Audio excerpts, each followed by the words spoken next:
Paano ko nakikita ang aking future?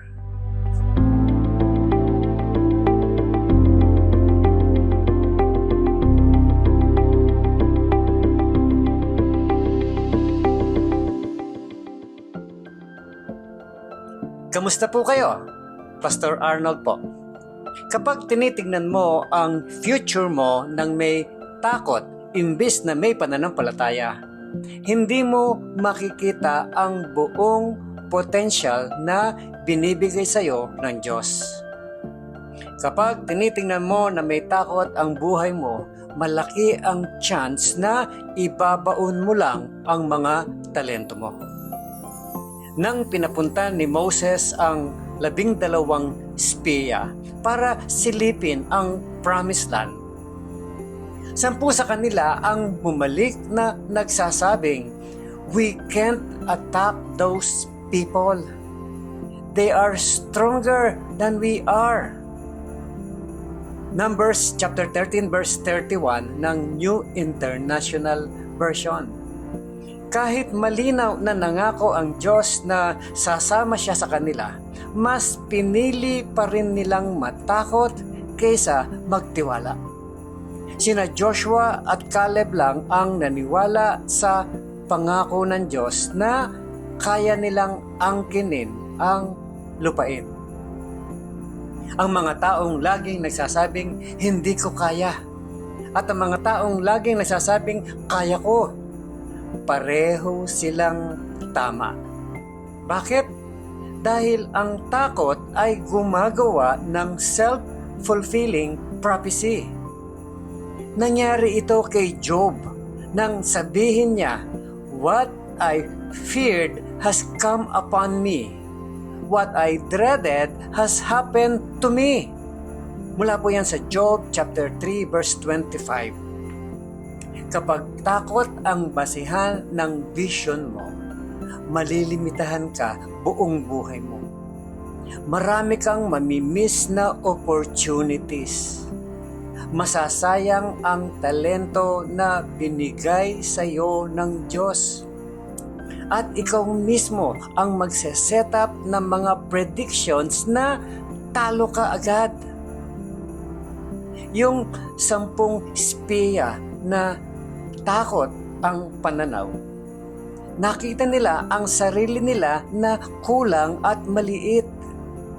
Sabi nila, "The land we explored devours those living in it. All the people we saw there are of great size.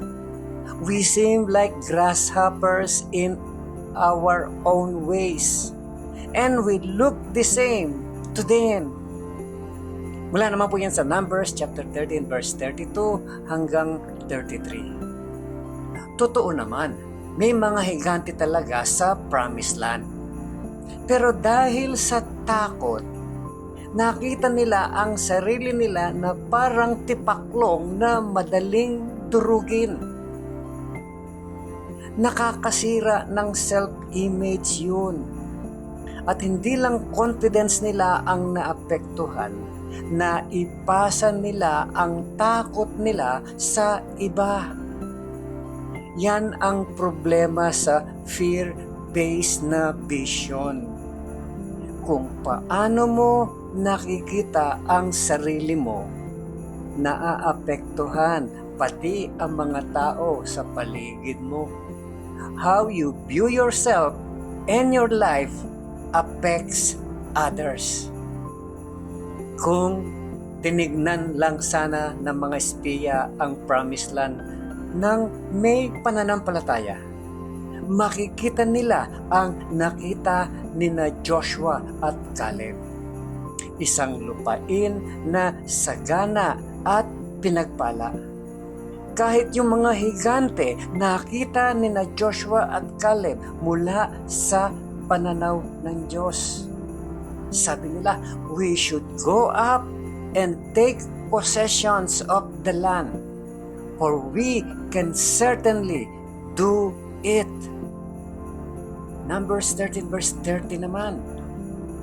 Huwag mong maliitin kung ano ang kayang gawin ng Diyos sa pamamagitan mo kapag sumunod ka sa Kanya ng may pananampalataya. Ano man ang pinapagawa niya sa iyo, kaya mo yan sa lakas na galing sa Kanya. Think about this, my friend. Do you believe you are equipped for the task God has called you to do? Why or why not? Naniniwala ka bang binigyan ka ng Diyos ng sapat na kakayahan para sa pinapagawa niya sa iyo? Bakit oo o bakit naman hindi? Pangalawa, think about this. Do you have a vision based on faith or fear? What are you setting yourself up for in the coming year with your perspective? Ang vision mo ba ay nakabase sa pananampalataya o sa takot? Sa ganitong pananaw, ano ang inihahanda mo para sa sarili mo sa darating na taon? Pag-isipan mo ngayon. At panghuli, think about this. How would you respond to someone who is spreading a vision of fear?